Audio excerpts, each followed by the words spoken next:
వదిలేసావు, నన్ను తరిమేశారు, మా ఇండ్లు కూడా లాగేసుకున్నారు, నువ్వు కట్టించిన ఇల్లు, ఈయన ₹1,00,00,000 పెట్టి ఇల్లు కట్టించాడు, అది కూడా లాగేసుకున్నారు.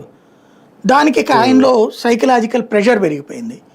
దానికి ఏం చేశాడు, ఆస్తి రాసి పోయాడు. ఆస్తి రాసి ఇచ్చేటప్పుడు ఈ గొడవ అంతా వచ్చింది. ఇది సుధాసింగ్ దర్యాప్తులో తేలింది. అది తేలిపోయాక దాని ప్రకారం వాళ్ళని అరెస్టులు కూడా చేశారు, ఆయుధాలు కూడా దొరికినాయి.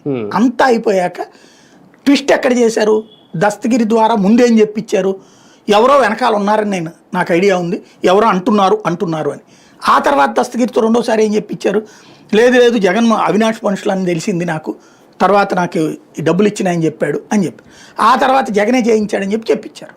ఈ మూడు కూడా అతన్ని జైల్లోకి పోనీయకుండా రామ్ సింగ్ చేసినటువంటి గేమ్.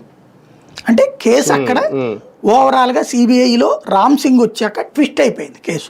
పొలిటికల్ వైపుకి తీసుకెళ్లాలన్న కోరిక వైపుగా కథ మారింది. దాని మూలంగా వచ్చినటువంటి ఇష్యూ ఇదంతా కూడా. పొలిటికల్ మోటివేటెడ్ అనేటటువంటిది పచ్చి అబద్ధం ఆ కేసులో. అంటే ప్రాక్టికల్గా ఆలోచిస్తే జగన్కి అతన్ని చంపుకోవాల్సిన అవసరం లేదు. పోనీ అతను చనిపోతే సానుభూతితో గెలవాలనుకున్నాడు అంటే అంతకంటే వెరితనం ఉండదు. ఎందుకంటే రాజశేఖర రెడ్డి చనిపోయిన తర్వాత ఎన్నికల్లోనే ఓడిపోయాడు జగన్మోహన్ రెడ్డి. రాజశేఖర రెడ్డి కంటే పెద్ద పుడింగా వివేకానంద రెడ్డి. ఆ నియోజకవర్గంలో ఆయన ప్రభావం ఉంటుంది, ఆ జిల్లాలో ఆయన ప్రభావం ఉంటుంది. ఆ లెక్కను చూస్తే అక్కడ ఎప్పుడన్నా ఓడిపోయారా? పోనీ మొన్న కేసు